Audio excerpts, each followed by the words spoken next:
Hey all. First of all, thank you so much for attending. This event is more than I think anybody ever thought it to be. We promise we are not going to keep you silent in your seats kind of there for the next hour. This is supposed to be about networking, about career development, and really kind of one of the backbones of that is relationships.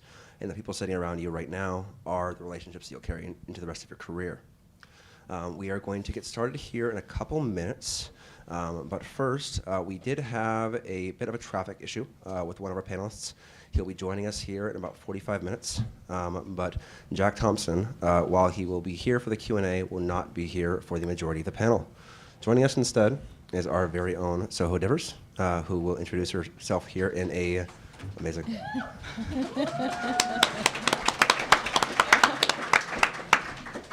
In a minute. But before we do that, does everyone in here want to turn to their right or left, introduce themselves to the person, and then share the first word that comes to mind when you think of the word alumni?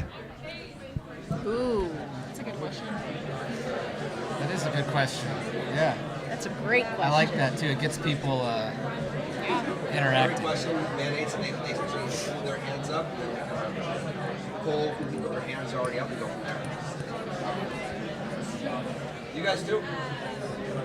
Okay, I'm Tony, by the way. I'm Soho. Michelle. Yeah. Alumni. I mean, I think of Cougs, obviously. It's just that's what pops into my head. Community. Yeah. And networking. Community is a good one. Support. Networking. Resources. What kind of responses we got? Family. Just raise your hand and kind of throw out an answer. We can get you a mic. Call on somebody. Tell us, what do you got? And Bear. Is there a word that came to mind when you thought of the word alumni? Jack, perfect. Prestige. Ooh. Oh, yeah. What else we got? Donor. Love it. Love it. Let's go down the line and have our panelists introduce themselves, though. Michelle, do you want to kick us off?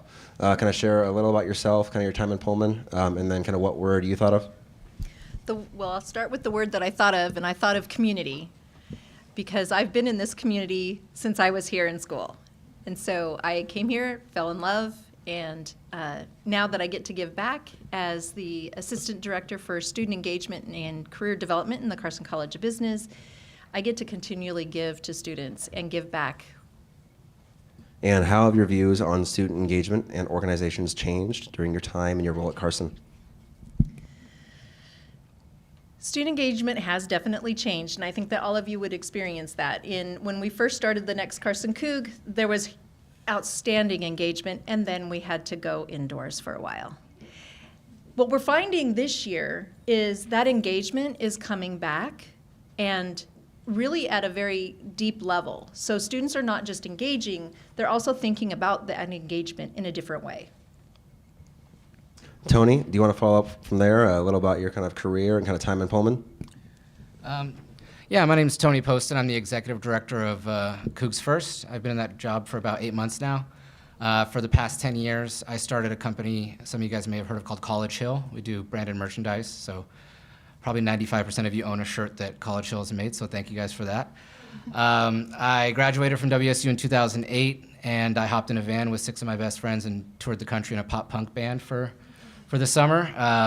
When I got back, I decided not to go to law school and started a record label, and with a good buddy of mine, we released some records and built a recording studio, and then bought some screen printing equipment to print for the bands, and that kind of grew. I had a calling to come back to Pullman, and he did not. He moved to Nashville and works in the music industry, which is kind of where you need to be. But I started my company above this bar you guys may have heard of called the Coug. There's 4 bedrooms up there, and we slept up there and designed T-shirts up there. And 2 years ago, I had my first son. Well, I didn't have him, but my first son was born, and I was just a little burnt out with my company, and I had a great VP. Her name's Jen Gingwish. I actually met her in this building. We were on ASWSU together, and I asked her if she wanted to run the company, and she said she did. So January of this year, I left the company and was retired at 36 for 3 months. And Jack Thompson and Glenn Osterhout, who started CougsFirst, convinced me to take this job, and it's been the greatest 8 months in my professional career. Love it. And what was the deciding factor for you choosing to kind of dedicate your career and kind of so much of your life to Pullman, kind of the Pullman community as a whole? Yeah. Well, as a student, you don't really get to see the Pullman community as a whole. You see what's up here on this hill, and when I was a student, there was a very us versus them mentality. But I would say over the past, decade, starting with Elson and continuing on with Kirk Schultz, they understand the importance of a vibrant community for Pullman. I saw that as a student. I worked downtown, and I just loved Pullman, and I knew it was a place that I could someday raise my family. The schools here are great because most of the kids that go to the schools are professors' kids or SEL employees' kids. So the schools are going to be good. The healthcare is great. We have one of the only 5-star hospitals in the state. So I knew it was a good quality of life. There's a lot to do. I know as students you guys don't see it, but there are 30,000 people that are driving over here tomorrow to watch a football game that you guys can walk up to. And so you have major sports, you have plays, you have movies in the Cub every weekend. There's a lot of stuff to do here, and you're 2 hours away from my hometown of Sandpoint, Idaho. I can go skiing, I can go to the lake. So I just knew this is a place where I wanted to be for the foreseeable future, and hopefully my kids feel the same way. Love it. And Soho, you are one of the most engaged and organized Cougs that I have ever met. Do you want to introduce yourself to the audience? Yeah. Ooh. Yeah, so my name is Soho Divers. I am a senior this year. I'm studying accounting and MIS with a minor in event management.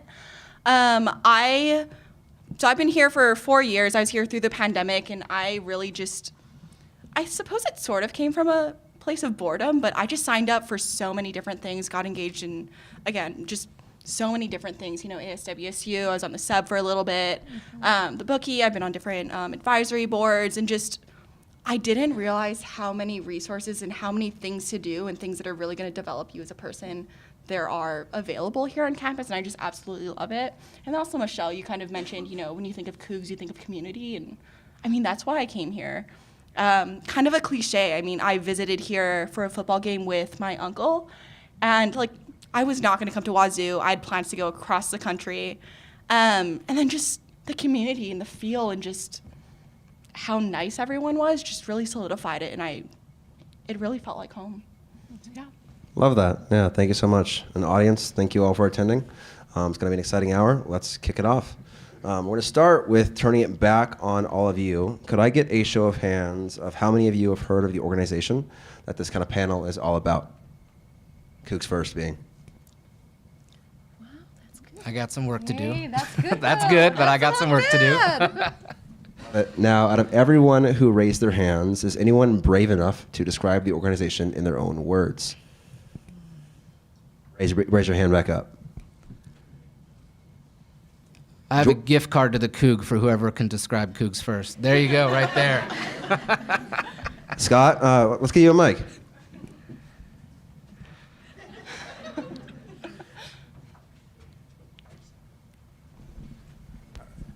All right.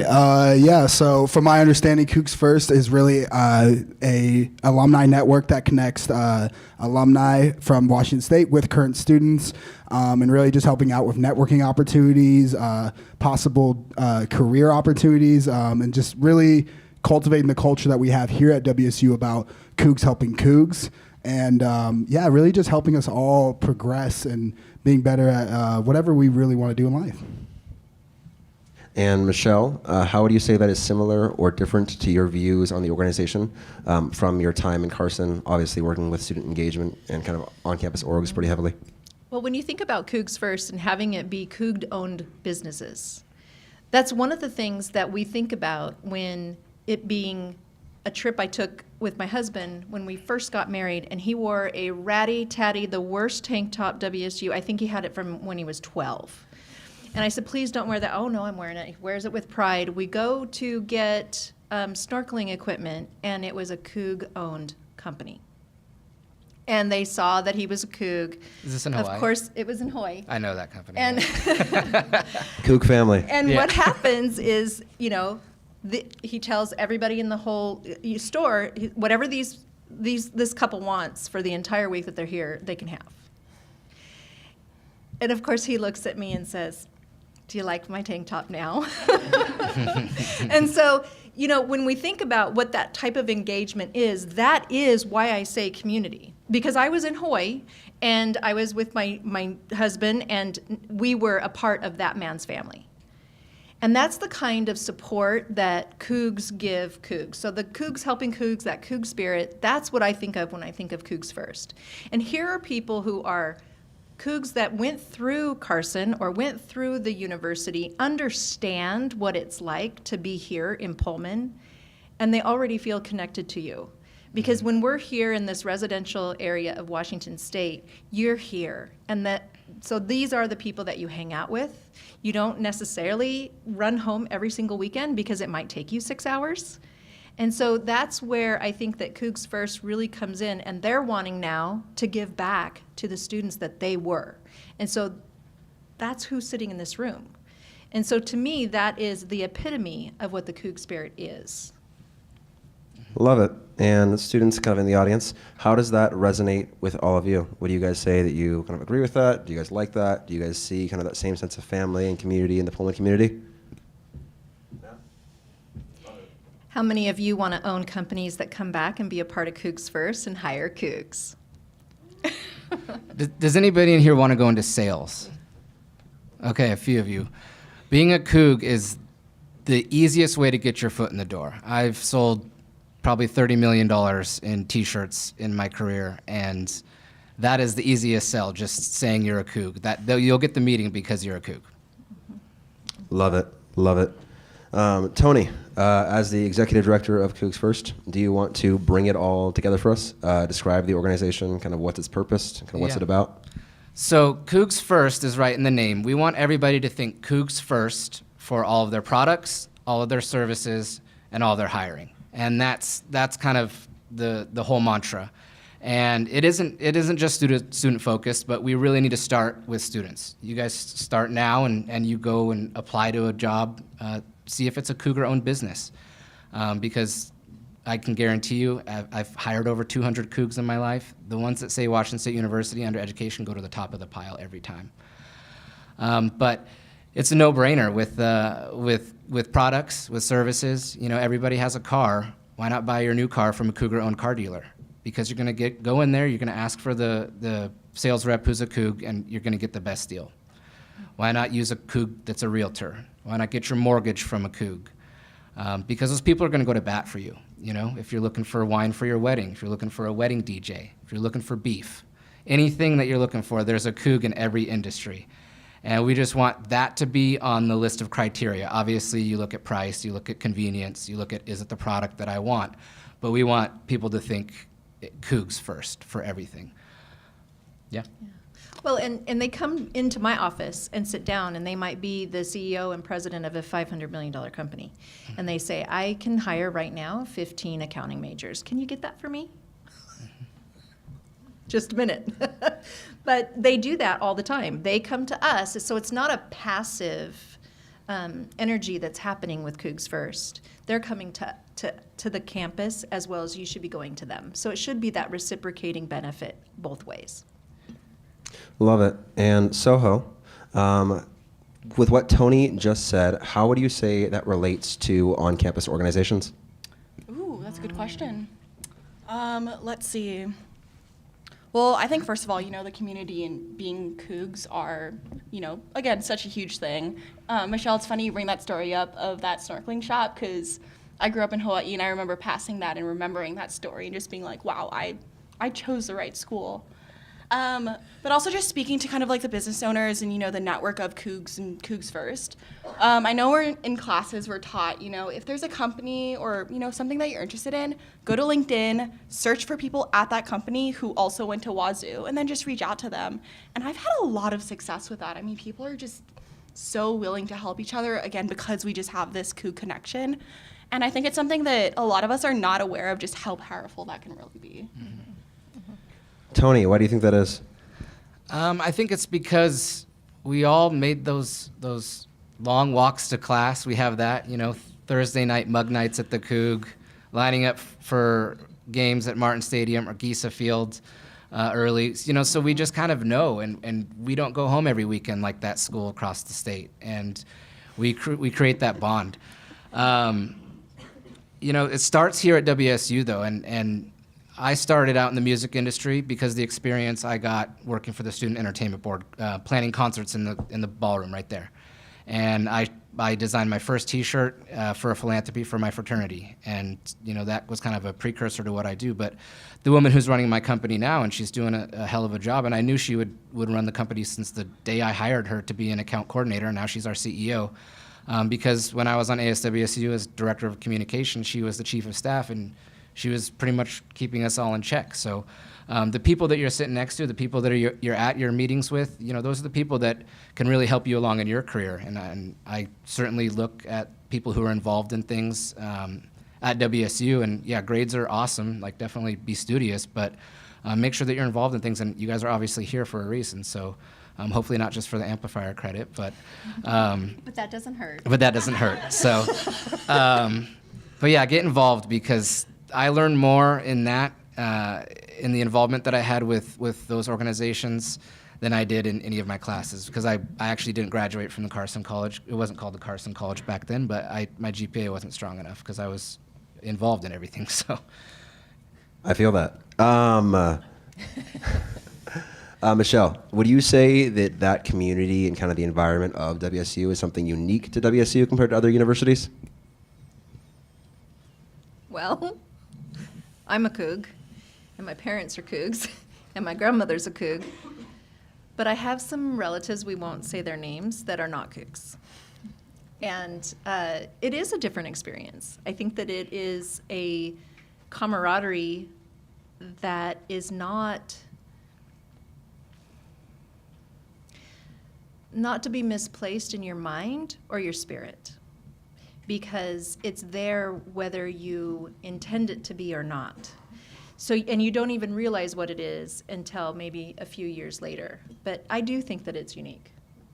Love that. Me too. Looking backwards and kind of back to Tony, how did CougsFirst come to be? Well, that would have been a great question for Jack, because he was there day one. The story, as I heard it, is there was some business owners, and they had a lunch in Bellevue, I believe. I think there were 6 at that first meeting: Jack Thompson, Glenn Osterhout, Robbie Tobeck, Mike Bernard, and a few others. Few of them are former football players for WSU and NFL players, and they were trying to figure out how they can do business with one another. And that lunch grew to a larger lunch, and then eventually they decided, let's get every business that we know in a room and have a sort of a trade show. And I think somehow College Hill ended up there, and there was maybe 40 or so businesses there, and that trade show was amazing. I think College Hill walked away with well over 6 figures in deals. But that trade show grew into eventually a much larger room at the Washington State Convention Center with 1,200 attendees. And we were known for about 8 years as a trade show. And then the pandemic hit, and of course, you don't have trade shows during the pandemic, so we had to kind of pivot and figure out. And by the way, this is all volunteer ran. Nobody's paid to do this until me. But before that was all volunteer ran. We had a board, and people understood the mission and valued the Cougar connection so much that they spent hours every month having these board meetings. During the pandemic, we started to do video series, some virtual events. We started a podcast, and then we saw that, hey, this can be a lot more than just a trade show. So they hired an executive director. I was lucky enough to get that job. And now we do monthly events. We actually have one next month here in Pullman at Crimson and Gray. I'm going to plug this right now. December 7th. The whole entire store from 4 to 6 is going to be 15% off. So if you guys need anything, Cougar Gold, whatever you need to bring back home for Christmas presents, Butch will be there in a Santa costume, so you can go take photos for that. But there'll be free food from Paradise Creek Brewery. And we do events every month at Cougar-owned or managed businesses. Sometimes they're at mini golf courses, Flat Stick Pub, if you guys have heard of that, great partner of ours, last month, or Marco Polo Bar and Grill. Every month we have a networking opportunity. We actually have the first ever career expo for Washington State University ever, I believe, on the west side of the state. For those of you that are going to be over there in May after school gets out or graduation on May 12th, we have a career expo in conjunction with our show. So if you're looking for a job, a summer internship, and you don't have one lined up, then please come to that on May 12th in Bellevue. Are any students in the audience interested in internships want to raise their hands? You should all raise your hand. Yes. Can I, when you were talking about, you were saying first we're going to talk about networking as well, and then you were mentioning who was sitting at the table when they started CougsFirst. Mm-hmm. I had almost all of my classes with Robbie Tobeck when we were here in school. And who knew that what would happen then in the future, right? And Drew Bledsoe was also in a lot of our area because I was in those departments. And here they are giving back at a high level. And the people that you're sitting next to right now, or yourself, could be those people. And so when we tell you in classes and we tell you, go to networking and go do this and that and the other thing, what you're doing, even among yourselves, is as important, whether it be in the fraternities or sororities or youth groups or whatever it is. Really get to know the people that you're with because you're the future professionals of the world. +1 to that. Soho, commenting off of what Tony said about organizations and kind of CougsFirst and their Career Expo during the pandemic, how did your role change during the pandemic within a student org? Oh gosh, let's see. Well, kind of like Michelle, you mentioned engagement rising over the pandemic. There's such a stark difference between how engaged students are now versus how engaged they were even last year, especially during the pandemic. I think part of that was just like we didn't know how to keep people engaged. I mean, there's only so many, like social events or networking things you can do over Zoom. So it was tough for sure, but I think on the other hand, it kind of highlighted the importance of community, the importance of, building connections among Cougs. And then Michelle, you mentioned, networking as a student. Networking 2 years ago would be terrifying to me because it sounds, so official, you can get you a job. But I was at a panel discussion yesterday, actually, where someone said, networking is really just making friends. It's just, you don't need to go into a conversation with someone with intentions, wanting to ask them for a favor. You're just making friends. You're learning more about what they do, how maybe that can tie into your interests. And really that is what it is. It just gives you a broader perspective. It expands your community. So yeah, I mean, it's definitely a little bit easier during, when we do have classes and events in person, but I really cannot speak more to, get to know the people in your classes. They're fantastic.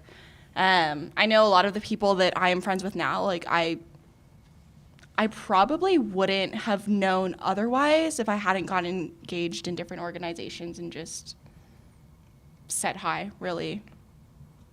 Love it. And Tony, following from there, while students are networking, how would you recommend they engage with the CougsFirst organization? Whether it's just attendance of events, or is there maybe another way for students to be engaged? Yeah, I think the first is attendance of events. Definitely check out our website, get our newsletter. We do have a newsletter that goes out probably weekly, I would say, but there's some good stuff in there. And there are Cougs, like I said, in every industry, and so they want to give you a good deal. We have a podcast that's released every other week that has some really good stories, and it's not just talking about business and CougsFirst, but they're just remarkable Cougs telling remarkable stories. So we've had Kirk Schultz on there, Jack Thompson, Jed Collins, who's a financial literacy expert, played 7 years in the NFL, also played here at WSU. Jamie Sire, who was on ESPN Sports Center in the morning. Now she's on Food Network. There are Cougs out there doing some really cool things. So the podcast is a great way to get engaged. It's obviously free to listen to, so please download that. But just showing up and like Soho said, just making friends. That's what networking is. But after you make friends, you have to make the ask. That's something that people call me and they'll say, hey, I'm not sure how much I'm getting out of CougsFirst. I go to all these events and I know all these people, and I'm like, okay, great. Well, have you ever called them and asked them for their business? And they're like, oh, you're right. Just because you have a auto body shop doesn't mean that people are just going to start flooding in there if they meet you at a bar, at a Cougar networking event. But, call them, say, hey, thanks. It was nice to meet you. If you ever need, your fender fixed or whatever, come check me out. Mm-hmm. So that's what I suggested is if you're looking for a job as well, ask the business owner or the hiring manager, can I have a conversation with you about this? Don't just send in the resume and cross your fingers. Connect with them on LinkedIn. That's a big thing is students connect with me all the time, and I just praise them for that because first thing I want to see is that they're a Coug, and they say, hey, can I have 5 minutes of your time? Of course, you're a Coug. I can carve out 5 minutes of your day. So anybody in this room, if you connect with me on LinkedIn and you want some time, I will give it to you. Love that. And out of all the networking you've done, is there a favorite story that you've heard from a Coug? That's a good question. I don't. You started talking about your story, Michelle, and then he mentioned stories on the podcast, and I just had to. I'd have a crazy, it's not necessarily in networking, but I was in Jaipur, India, and I was walking, and I see a pair of Coug basketball shorts, and I yell, go Cougs, and a guy turns around, and it was a guy that was on ASWSU Senate when I was on ASWSU Director of Communication, and I just couldn't believe in a country of, I don't know, 1 billion people, I somehow ran into a Coug, and we ended up spending the rest of the day together. It was pretty incredible. We went check things out around India, so. Does any student in the audience kind of want to share something similar? I got another Coug gift card for it. Ooh. It's Over there in the back, Rowan, yeah.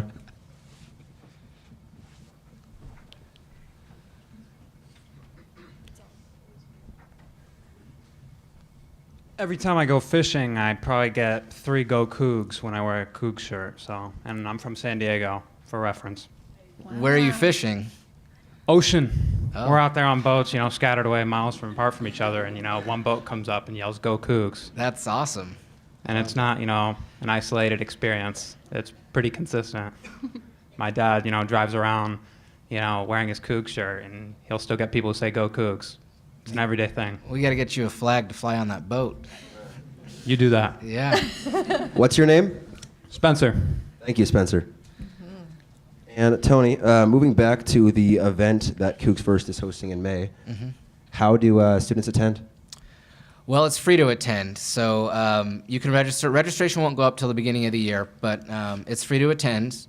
For those of you that are 21, there's beer and wine tasting and cider. We have a lot of Cougs in that industry because we have a great hospitality and wine and beverage management program. So come by. There's going to be a beer garden that the Coug is actually bringing over who's been to the Coug? Raise your hand. That's an easy one. Okay. You've been there. You've signed the wall. They're going to bring a wall over, which is pretty cool. We have mini golf there. And again, it's all free. So just browse the aisles, talk to the business owners, and there's a whole career expo before the show with 80 businesses that want to hire you. Love it. And Michelle, there's still a few months before it happens. How should students use the resources at WSU to prepare for that now? Exactly what I was hoping that you would ask. So we have in the Carson Center for Student Success, we have 3 and we're hiring another. So we will have 4 full-time career consultants, and they can help you on any part of the process, whether that be helping you start to think about a resume, whether that be practicing an interview, whether it be, we can even give you the hard information that you may not like. But that's our job, right? We're going to put you out there. You are our product, and we want to make sure that we're helping you present yourself in the best way. And so sometimes that takes a little bit of tough love. But you can also, we can help you with LinkedIn. We can help you. There's so many different kinds of things that we do. And as you know, being part of Amplifier, there are a lot of career development, soft skills or transferable skills or career competencies that we help you develop while you're here through that experiential learning. Taking a part of that for more than the Amplifier credit and really understanding the why behind it. So you want to get hired. How many of you want to get hired? That's your why. And so why not as business students, be looking at every opportunity to help you get to your goal. That's your purpose. And so use every advantage. So we have the career consultants, we have the activities, and then we also have, there are so many books, often, and some written by Cougs, that you should be reading as well. And so if you don't know what those are, we can tell you that too.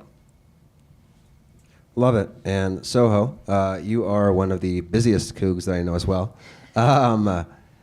As a student, how would you recommend staying engaged while managing conflicting time priorities?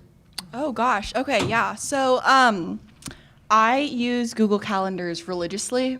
I spent a lot of time color coding it, but what I discovered works really well for me is if there's an event that I see happening that I'm remotely interested in, I'll put that into my calendar. And then when the week or the day comes, I might have 3 things going on at once, but I'm gonna choose the one that I think is gonna benefit me the most, which oftentimes are like, those interview workshops, those resume workshops, networking events. And so for one, it makes sure that, I'm very aware of all the resources that there are out there and all the opportunities to kind of develop yourself further. And then also kind of giving me the opportunity to tailor that experience to, I guess, what I want it to be. And it's been so incredibly beneficial. Like a year ago, 2 years ago, I could not sit up here and talk to people. The first event I went to that I think asked for business professional, I showed up in a bright yellow cardigan. It's embarrassing, but you go to events, you learn. And I think one of the reasons I'm so much more confident now is because I know I've gone through those things. I've developed the skills that I want to be able to market myself with, and that really comes from, being aware of all the opportunities that there are out there and then figuring out a system that works for you. I love it. And out of the entire audience, does anybody want to share a favorite event that they have attended kind of in the last couple of years? There should be several. Jordan, what about you? That's fair. Courtney, what about you?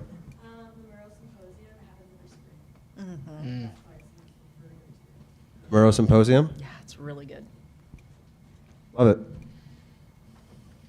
Tony, you briefly referenced other events that CougsFirst hosts. Do you briefly want to kind of go into the planning process that goes into that and kind of the decision-making process about what events CougsFirst hosts every year? Yeah, so aside from our shows and our monthly after hours, our monthly after hours are our networking, casual networking. We have a golf tournament here every spring. The third weekend, you guys have Spring Fest, usually the third weekend in April. Ours is always the day before Spring Fest and also the day before the spring football game. And we had 20 former WSU starting quarterbacks come back for this golf tournament. It's called the QB Classic. Jack Thompson actually started it. He'll be here in a few minutes, hopefully. If you guys don't know Jack Thompson, he's the throwing Samoan, probably the coolest guy you will ever meet. And I named my son Jack after him, actually. So. Anyways, so that's a great tournament, and it's free for the public to come out and watch, and it's pretty cool to see some of these guys that are, number 1, number 2 draft picks in the NFL that they're pretty good golfers too. But every team is sponsored by a Cougar-owned or managed business, which is pretty cool. So if you just walk around the course too, you'll see all of the signs from all of the businesses. The planning process is easy when you have Jack Thompson there because when Jack calls, you pick up the phone is really what it is. So we're able to get these guys all back. We have a trip to Alaska. We go up to a Cougar-owned fishing lodge up in Alaska, and I bring up 20 Cougs every single summer, and we catch salmon and halibut. That's pretty awesome. Everybody on that trip's either a business owner or a business leader in some sense, and after we get back, we usually have 4 or 5 boats out. We get back, everybody kind of tells their fish stories, but then we talk business about how we can make our school better, how we can make our university better, how we can deliberately give each other more business and create more business amongst the Cougar community. The planning process is simple. Everything that we do has to be first class because Cougs are first class, and everything that the school does is first class. And so we try to make sure that every product that we have there, every piece of food that you're eating, the fish comes from Alaskan Leader Seafoods, who's ran by a Coug, or Post 5 Cattle Company, if it's the beef. Everything from The photographer, the videographer, the DJ, the T-shirts that we make, the golf swag comes from College Hill. The insurance is underwritten by a Coug. So that's the planning process as we do business. You know, one event like a golf tournament can give business to 30 or 40 Cougar-owned businesses. And it's easy when you have a network and a Rolodex of, you don't have to go out and look for those things. You know who you're going to send that business to already. I love that. And you know what I'm hearing here is really just how important it is for Cougs to remember excellence, to remember to stay as a community. Does any panelist want to comment or kind of add to the importance of engaging with individuals you may not be exposed with on a daily basis, perhaps kind of around diversity, equity, and inclusion? Well, diversity in thought comes from so many different roots. And the diversity of thought is really what propels success in business. And so when you think about that, it's easy to talk to people that think like you, that act like you, had the same background as you. But when we think about the Boeing Scholars, for example, that is a program set up for interdisciplinary projects. And what do we do with that? We have students from engineering. We have students from College of Communications or Murrow. We have students from Arts and Sciences, and we have students from Carson College of Business. They work together on projects, and the learning curve to be able to communicate, even if you are computer science and an MIS, entirely different thought processes. And so when you think about that, there becomes this value in the diversity of thought and people and origin and experiences. And so for me, that's where it all accumulates. When we think about, I was a teacher for many, many, many years in junior high and high school too. And so the best part of the job is, okay, if I want to get this information out to 30 plus students that think differently, learn differently, communicate differently, how do I get to do that? And that's the challenge. And there is nothing better than being able to have that level of communication, understanding with an individual or a company or a world. And Tony, how would you say that varies within, how would you say that's similar or different within fraternity and sorority life or outside?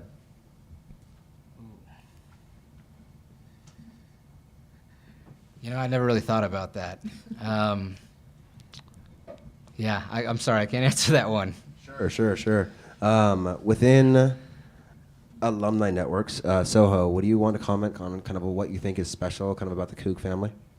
Ooh, that's a good one. Okay. I think, when you're trying to like meet different people and get out there, one of the hardest things to do is find that one starting similarity to really kick off the conversation.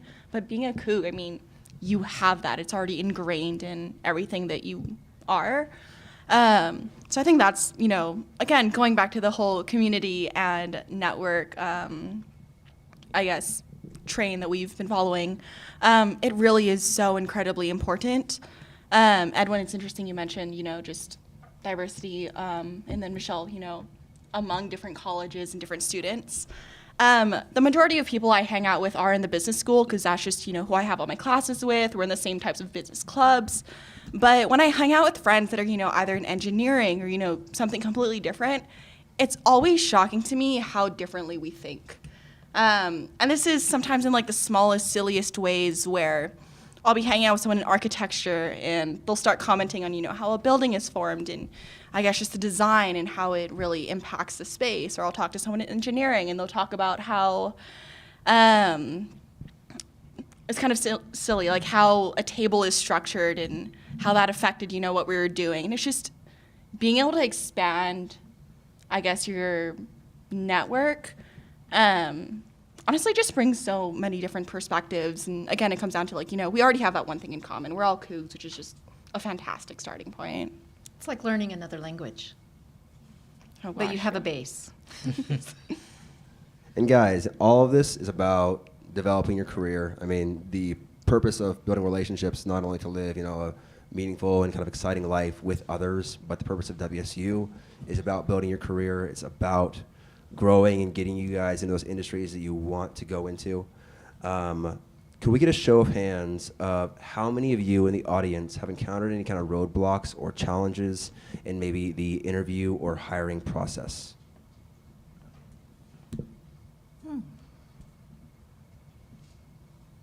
Does anybody want to share kind of what maybe one of those roadblocks were?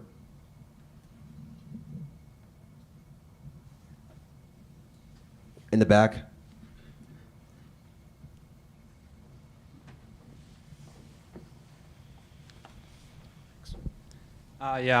My second year of university, my first year was in 2019, and obviously we got sent home at spring break because of COVID. I had expected to come back up to Washington State in the fall, but then I heard we were not going to be doing in person, and so I started looking towards other things.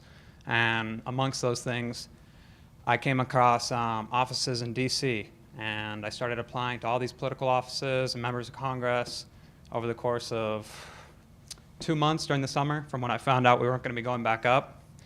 And I mean, a lot of what I was running into was all these people in the diplomatic hub of the world who have 3, 4, 5 degrees. And here I am, a 19-year-old without a degree, trying to get an internship for a state that I'm not even, a member of, a citizen of. It was just all those things not going well for me. But Washington State, and I think understanding that being proud of being a Coug is one thing that gets you through that. That might not be that helpful, but. That's very helpful. Thank you so much, Spencer. Michelle, what do you say that is common amongst students? I think that it's very common to come into those situations and feel those barriers. We've all felt like if I could just do this, if they would just listen to me, if I could just get in front of them, those kinds of things. I think that that's very natural. We also suffer the imposter syndrome. Why would they listen to me? And so sometimes we have to almost talk ourselves up to say, well, I'm a Coug, of course they're going to listen to me. Or I have an incredible education and know what that education is. Because what makes you different? What makes you different as a Coug? What makes your uniqueness special that they're looking for? And so I think that you're absolutely right, is that happens all the time. And what we try to help you do, especially I think we started in BA 102, and in BA 102, we're trying to help you figure out who you are as a person and how that relates to what you want to do in the future. That's the first step of really finding out what's unique about you and then living in that authenticity as you look and search for industries that will match your life and what you want out of that life. It will also help you find those companies who have the same values that you have. Maybe you're very interested in sustainability. Maybe maybe you want a very diverse workforce. Well, I think somebody special is coming in. I just feel the energy coming into the room as he walks through. Jack Thompson, everybody. Soho, before you leave us, I know that you have coached a lot of students on kind of the interview and hiring process. Could we grab you a mic, and did you want to provide any kind of advice to students, maybe something small, as to what they should do kind of when they're looking at kind of an upcoming job interview? Is this working? Okay. I think my biggest tip is reaching out to Cougs at a company that you want to work at first and just saying, hey, I'd love to talk to you about your role, how you got involved, what you like about it, and get a feel for that culture. Because then it's so much easier to go into an interview saying, yeah, I have a little bit of experience talking to, this Coug that I've reached out to. It's so much less intimidating. It's structured more like a conversation. And ultimately, it really, really helps because it shows that, one, you're engaged, but also you kind of know that it's somewhere that you really do want to work, and you can speak to that in those interviews.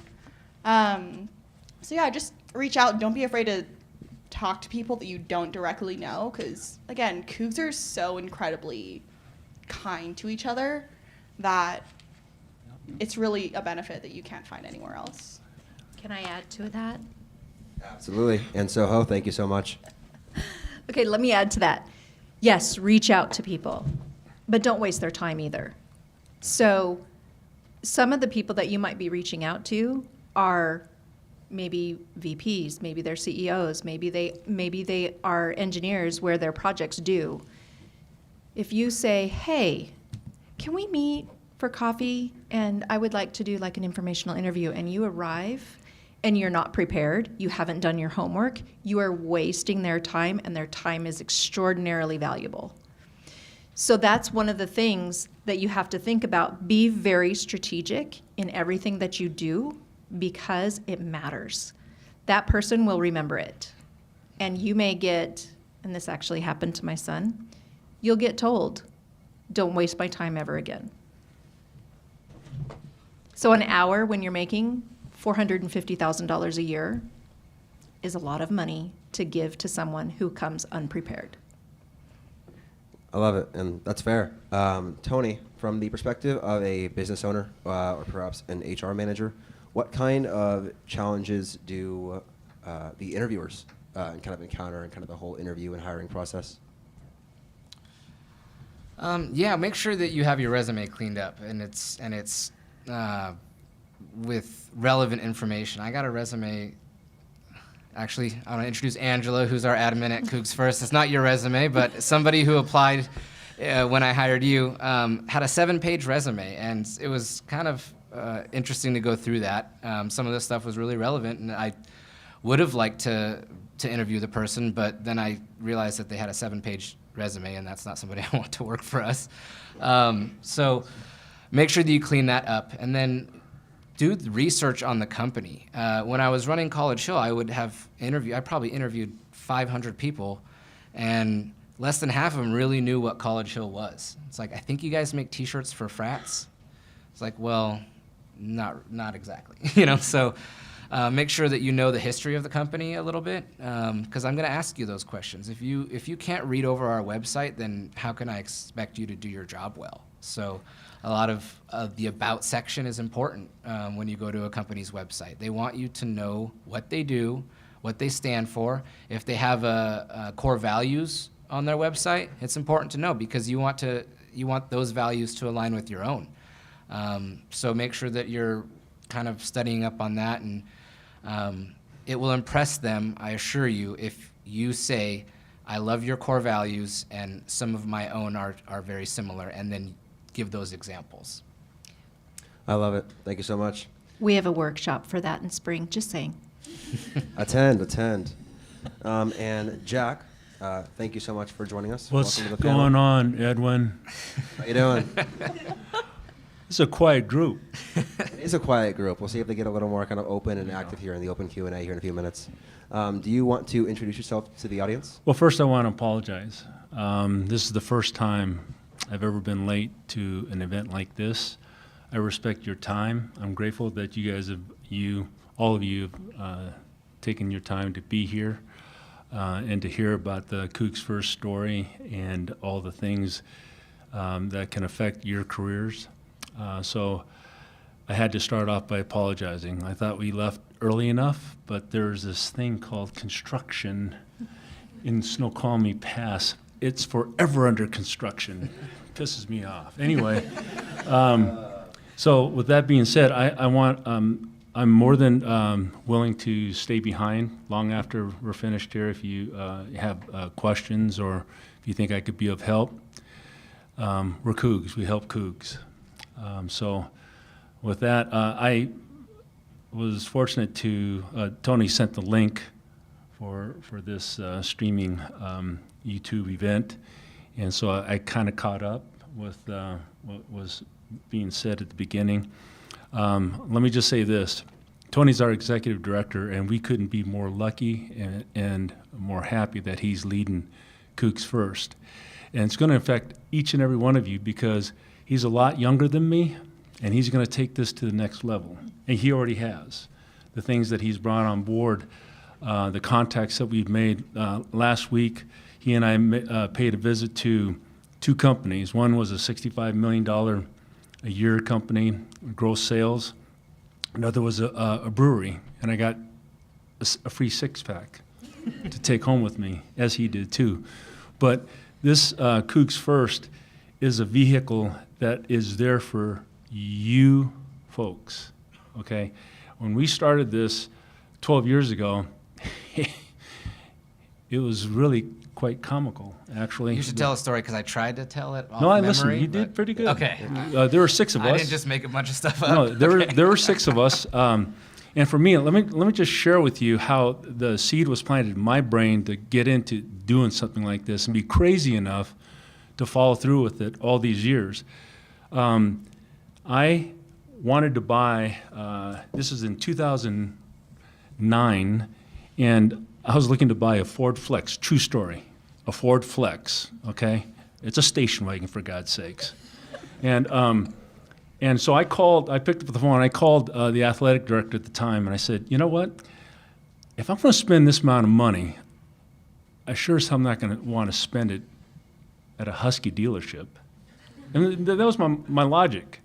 And I said, please, do you know of any Ford dealers that are Cougar owned? I'd rather buy it from them. He said, I'll get back to you. He never did. Okay. I was in Pullman. My son, Tony, some of you, I think, know Professor Thompson or whatever they call him. My son, Tony, was playing for the Cougs back then. And so I was here. I was driving around, and I happened upon Jess Ford, okay?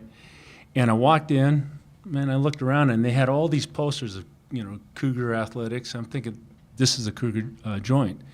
And I said, I'm going to buy my car here. And that, for me, was the seed that started it all for me. And I got home, and I called my buddy, Glenn Osterhout. I told him what happened. I said, we got to do something. The notion of me spending any amount of dollars knowingly to a Husky dealership was just not right. And Glenn said, no, that makes a lot of sense. I've been thinking about that too. And we got 4 other guys, Rob Tobick, Paul Dent, his partner, Kyle Bosler, who was one of the greatest punters in the history of Washington State University, and Mike Bernard. So you had almost everyone there. Close, yeah. And we got together at lunch in Bellevue, and we just started bouncing ideas off. And so why not? Let's try it. And one thing that is doesn't matter, I'm an old guy, but there are things in me that you have in you. I mean, there's something about Cougars. We're a kick-ass bunch. Seriously, right? Who's going to go to school in Pullman, Washington, of all places? When you get here, you get this community thing. There was a question, what's the first thing you think of when the word alumni? For me, family. That's what I was thinking. Community. I heard you brought up community. That's the difference between Washington State University and that purple and gold place on Montlake and the green and gold down in Eugene. They think they have something special, but not really true. And I'll just kind of end my diatribe by saying this. The Cougs, we love our football team. I played football here, right? But the difference between us, we love our football team, but we love our school more. To me, there's nothing more important than Washington State University, not one person, not one team. It's the school. And when long after you're finished here and you get your degree and you're walking, you'll get it. You'll understand if you don't already. And CougsFirst is founded on that premise. I mean, we know we have a special thing going. It spans all the generation. It spans color. It spans social economic status, right? Because you can be in India and you see a guy wearing a Cougar short, and you're proud of him, say, go Cougs. And that's the way it's going to play out for the rest of your life. And so, CougsFirst, we just encourage you, when you're looking to purchase a product or service, think CougsFirst. We're not saying guarantee give your business to a Coug just because they're a Coug, but give them an opportunity to earn your business, all right? Because you know what they've gone through. You know the special education they got here. And you know what you're going to get when everything is said and done. I think I overspoke my time. Not at all. I love it. Yeah, I love it.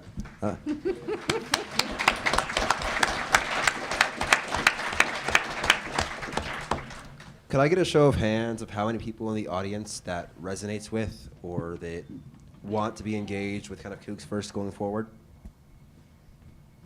Don't be shy, man. Stick it up there. So, Hands high, yeah, I love it. Awesome. We're gonna hop into an open Q&A here in a few minutes. We are getting a little close to time. Before we do, we are gonna go down the row, and kind of each panelist here is gonna kind of offer you one piece of advice, kind of about career growth, kind of before we move into an open Q&A. Think about the questions, kind of make sure they're good ones. Say the name of the panelist or multiple that the question is for, and we'll get started here in a minute. Michelle, do you want to kick us off? Be strategic, but sometimes you just have to do it. Just jump in and take your small wins and be receptive to having failures. I love it. Yeah, mine's similar. I'd say get comfortable with the uncomfortable. And, you know, I've lost a lot of money with businesses. What some people would look at as failures, but I look at them as lessons. You know, you're never a failure if there's a lesson in every single one of those missteps. Love it. Can't connect the dots looking forward. Can only connect them looking backwards. Jack, do you want to close us off? great advice. I've been blessed with the opportunity to be in front of a lot of young folks, teams. I've spoken to many, many teams, and there are three things I pass along. Be smart, be ready when that opportunity happens, and then, Michelle, to your point, be bold. For me, I played here at Washington State in 1976. I'll quickly tell this story. I was a third-string quarterback. I was on the sidelines, and the first-string quarterback came out for one play. The universal sign for coming out, I got to come out for a play, is tap your helmet. He's coming out. I'm looking out there, and I'm looking at the other quarterback, and he wasn't paying attention. I ran in. And as I ran in, past the first-string quarterback, he says, "What are you doing?" I said, "What do you think I'm doing?" I go into the huddle, and the guys in the huddle were saying, "What are you doing?" I said, "Shut up. What do you think I'm doing? Get the huddle." You got to be a leader, right? And so I get the play called, and it was a run play. It was 3rd down and 9. No run play is going to get you 9 yards. So I come up to the line of scrimmage, and my wide receiver goes right in front of me. His name is Brian Kelly. He looks at me and says, "I dare you to throw it." I looked at the defense, and they gave me a defense where the strong safety is right there, the cornerback is back. I changed the play. Tight end went to the flat. Brian came to a slant, and I hit him, and we got a first down. But what happened was the head coach was so pissed off, he kicked me off the team. And this was against Minnesota, in Minnesota. And I went into the locker room. Offensive coordinator came up to me and said, "I'm going to ask you a question." I said, "Coach, I got kicked off the team." He says, "Shut up. I got a question. If I started you the second half, will you be ready?" I said, "Yeah." And he says, "Put your uniform on." And I went in, and I never came out. Again, be smart, do your homework, just like Tony said. Be prepared when you go in and when you're going in for an interview. Be ready. By doing your homework, you get ready, and then when the opportunity shows itself, like Michelle said, be bold. That's what's going to happen. And if anything you learn here at Washington State, we learn how to be bold. We learn when you go to Seattle, when you're around that purple and gold, it just makes me want to puke, right? But you got to be bold. You got to stand out. Be proud of who you are. I'll get off my pulpit. Thank you so much. I think that's a great way to close it off. And with that, we're going to hop into the open Q&A. Let's give a round of applause, though, for our panelists first off.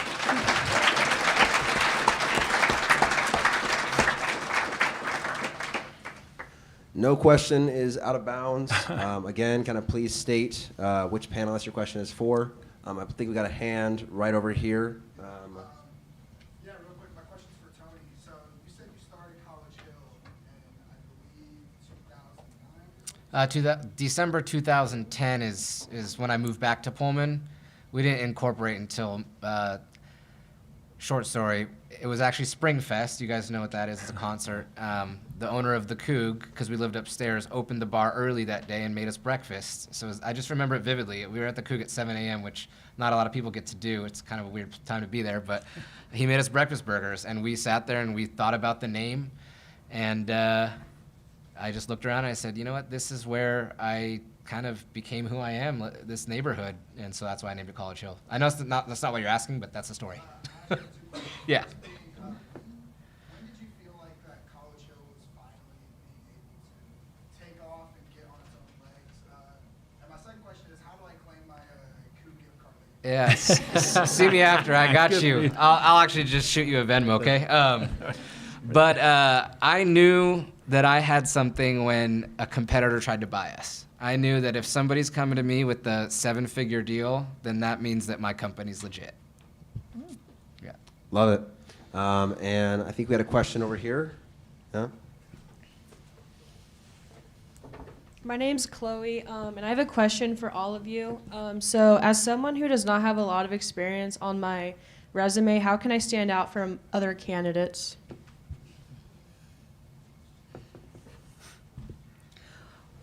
I'll start, and you guys can jump in. Please do. Your life is an experience, and what you do and what you learn through that life is actually experience, and understanding what you've learned along the way and how that would be transferable into the workplace will be helpful. Whether that be being on an athletic team, being in a club, you can also create your own opportunities. So one of the things that you can think about doing is create your own internship. Volunteer and create something that you can then talk about. There's also things like when somebody says, is there anything else that you want to tell me about yourself? Think about, one example I had was I had a student who they really were getting very good at brewing beer at home. And I said, okay, so let's talk about that. What was your process? How did you mitigate your issues? How did so going through that process, it's not just the end result that is important to an employer. How did you get there? And when you fell, how did you fall forward? I love it. Any other questions kind of from the audience? Raise your hands. That's perfect, Michelle. Let's do it right over here. So you talked about earlier, like when you're networking with people, it's not always just say like, oh, I'm trying to get in into the company. But like, where do you draw the line between, like, obviously as a student, you're always kind of looking for opportunities for maybe an internship or a future job. But how do you draw that line between, like, I do actually care about getting to know you, even if that doesn't like end in a job, but I also want to express my interest in your company or you and your work. Like, what would you suggest?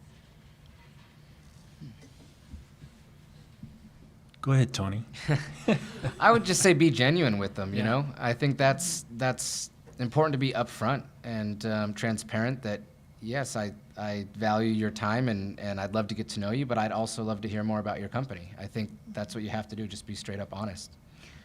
I love that concept of being very genuine, because when you think about it, when you're actually going to apply for a job, it's very much like dating.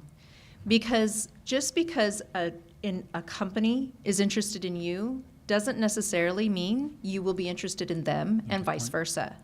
And so when you go in authentically and truly care about the person sitting in front of you or the company that they're representing, that is what is going to speak to that individual. Because how many of you have been in a situation where you knew it was not the genuine feeling, or they were maybe a little different? We know that, right? We know it on an energy level. You know it in your intuition. So in networking, it's the same concept. Love it. And I think we had a hand right here. Yeah, so this is a question for all of you guys. What is a time that you have failed at something, and what did you learn in that failure, and did you realize at the time the lesson? Who wants Jack, take you want that. to start us off? Well, I'll be a little vulnerable here. I remember when I got cut, I was playing for the Tampa Bay Buccaneers, and I go from being the third pick in the draft in 1979 to being released 6 years later. And if ever there was, I don't think I've ever been that down before. But upon reflection, some months went by. I realized that I'm going to hang up my cleats. I'm going to retire from the NFL. But I have a lot. I've learned a lot. I've seen a lot. I've experienced a whole bunch of things that I think that I can bring to an employer.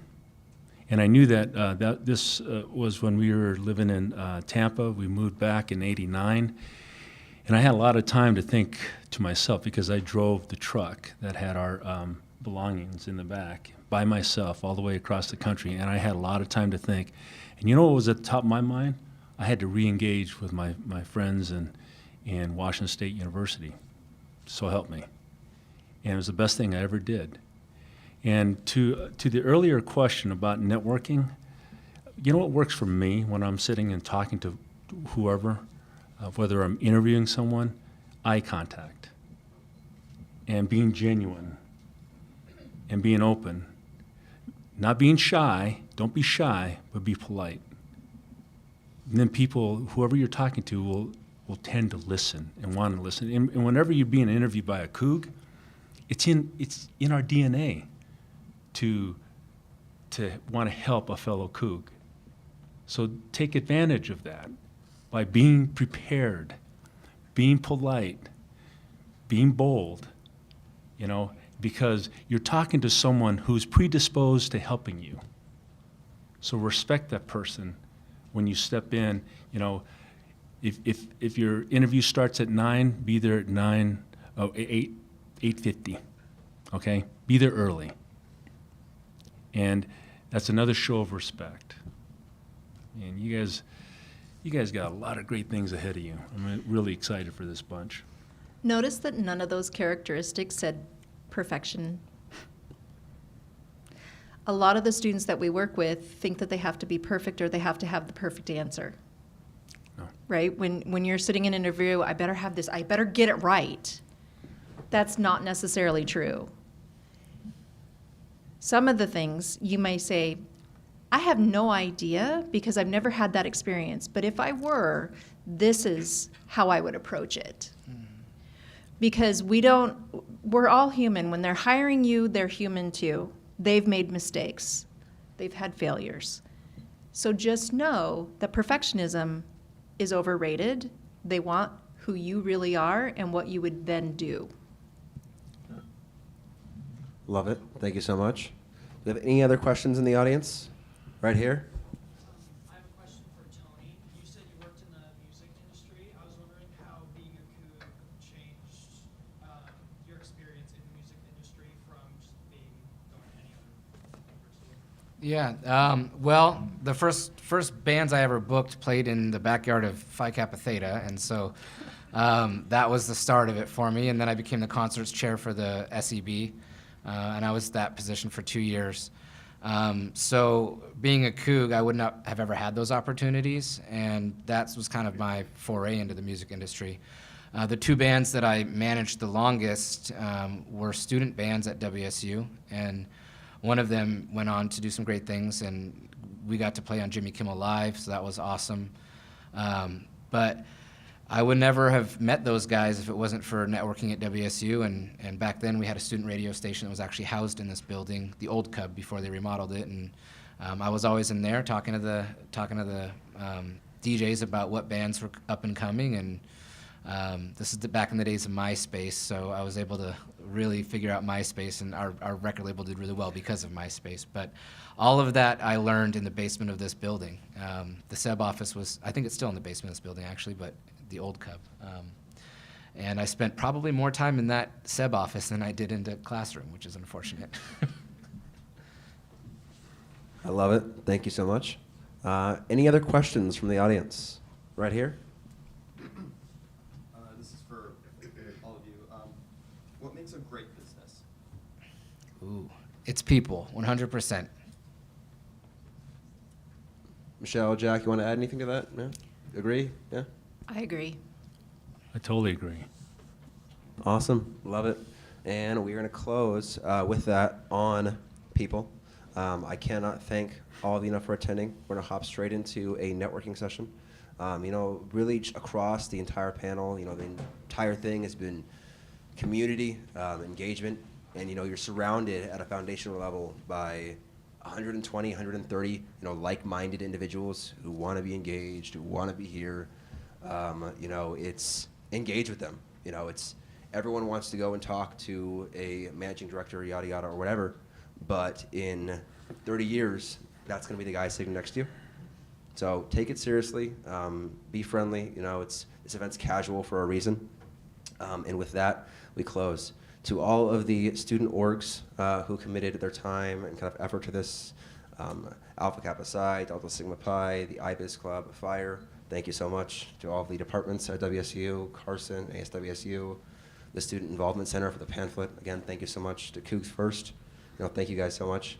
It's been a great event, and I hope it was for you guys too. And for the organizers of this event. Great job. Yes, great job. And let's give Edwin a hand up. Yeah. Because he did a great job.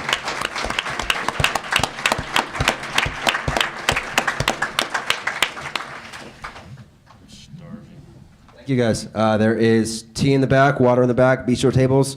Don't gotta stay seated. You can stay seated. But my name's Edwin. Come talk to me. Our panelists are gonna be kind of scattered about. If you want to go talk to them, then yeah, got about half an hour, 45 minutes here. So people can come talk to us if they wanted to. Oh, is that right? Will you stay here?